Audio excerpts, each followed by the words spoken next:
Halo anak-anak sekalian, kembali lagi pada pertemuan kita yaitu tentang akuntansi kelas 12 bersama saya Pak Irwanto Situmorang.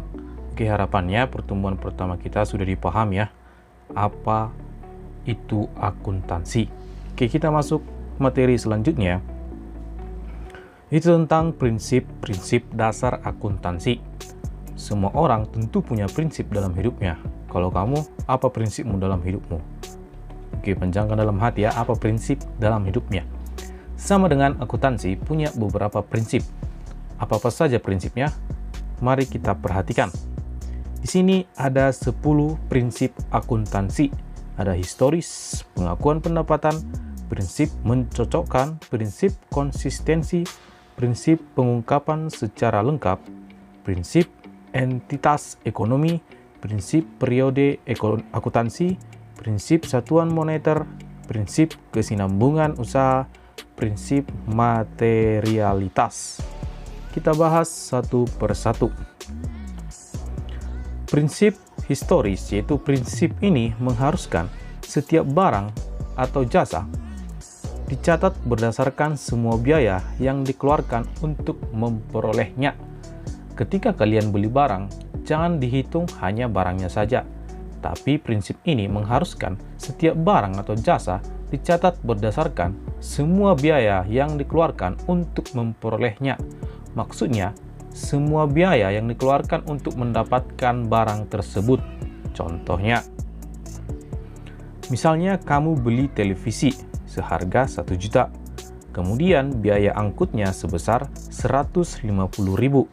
Kemudian biaya pasangnya sebesar 200.000. Jadi total keseluruhannya itu sebesar 1.350.000 rupiah. Itu maksudnya biaya historis, biaya keseluruhan. Jadi kalian jangan hanya menghitung biaya pembelian televisi. Oke, ini dia prinsip yang pertama. Kemudian kita masuk prinsip yang kedua, yaitu pengakuan pendapatan. Aliran masuk harta-harta yang timbul dari penyerahan barang-barang atau jasa yang dilakukan oleh suatu unit usaha selama satu periode tertentu. Misalnya, sebuah bengkel mendapatkan uang sebesar 1 juta dari pelanggan atas jasa reparasi motor yang dilakukan bengkel tersebut. Maka uang tersebut diakui sebagai harta atau pendapatan, ya. Itu maksudnya prinsip kedua. Sekarang prinsip ketiga, prinsip mencocokkan. Yang dimaksud dengan mencocokkan adalah hubungan pendapatan dengan beban. Oke. Hubungan pendapatan dengan beban. Beban adalah semua hal yang dikorbankan dalam kegiatan usaha. Berarti sesuatu hal yang dikorbankan untuk mendapatkan atau untuk kegiatan usaha. Misalnya bengkel, dia harus membayar gaji dan listrik, maka beban tersebut dikatakan sebagai biaya. Tujuannya agar dapat diketahui untung ruginya bengkel tersebut. Jadi kalau pendapatannya lebih besar dari beban, maka bengkel tersebut atau usaha tersebut dikatakan untung. Sebaliknya, ketika bebannya lebih besar dari pendapatan, maka bengkel tersebut dikatakan rugi. Oke, ini dia ya. Kalau dikatakan prinsip mencocokkan, itu hubungan antara pendapatan dengan beban. Selanjutnya kita masuk prinsip konsistensi. Prinsip konsistensi maksudnya adalah metode dan standar yang digunakan dalam proses akuntansi harus diterapkan secara konsisten dari tahun ke tahun. Tujuannya agar laporan keuangan dapat dibandingkan dari waktu ke waktu. Apabila standar yang digunakan beda-beda setiap tahun, tentunya laporan tersebut akan berbeda-beda dalam pelaporannya atau akan sulit dipahami karena standarnya berbeda-beda. Itu maksudnya, jadi dalam penyusunan laporan akuntansi, standarnya itu harus konsisten atau tetap supaya tidak terjadi kesulitan ketika membandingkan dari tahun ke tahun. Oke, kemudian prinsip yang selanjutnya itu prinsip pengungkapan secara lengkap. atau dalam bahasa Inggris ini disebut full disclosure. Maksudnya, penyajian yang lengkap dalam laporan keuangan. Karena dengan laporan keuangan, kita dapat mengetahui kondisi suatu perusahaan. Prinsip ini mengharuskan penyajian informasi di laporan keuangan secara lengkap supaya tidak membingungkan pemakai informasi akuntansi. Kemarin, siapa-siapa saja pemakai informasi akuntansi? Masih ingat kalian ya? Oke, prinsip yang selanjutnya yaitu prinsip entitas ekonomi. Apa sih maksudnya entitas ekonomi? Maksudnya, sistem pembukuan perusahaan harus berdiri sendiri. Harus berdiri sendiri, tidak dapat disatukan dengan sistem pembukuan pemilik. Contohnya, rekening kekayaan pemilik perusahaan, ingat ya, pemilik perusahaan harus dipisah dengan rekening kekayaan perusahaan. Hal ini supaya kekayaan perusahaan terpisah dengan kekayaan pemiliknya. Tidak ya? Kemudian prinsip yang selanjutnya yaitu prinsip periode akuntansi. Maksudnya adalah penilaian atau pelaporan akuntansi itu harus dibatasi pelaporannya. Misalnya dalam satu bulan, 4 bulan, 6 bulan, atau bahkan satu periode atau selama 1 tahun. Hal ini agar laporan jelas kurun waktunya. Jadi jangan ketika dilaporkan langsung sekian tahun, tidak ya. Harus dibuat masa pelaporannya. Kemudian yang selanjutnya yaitu prinsip satuan moneter. Maksudnya, setiap transaksi yang digunakan tentunya harus menggunakan satuan moneter atau disebut juga dengan satuan uang. Apakah menggunakan rupiah, dolar, atau mata uang lainnya.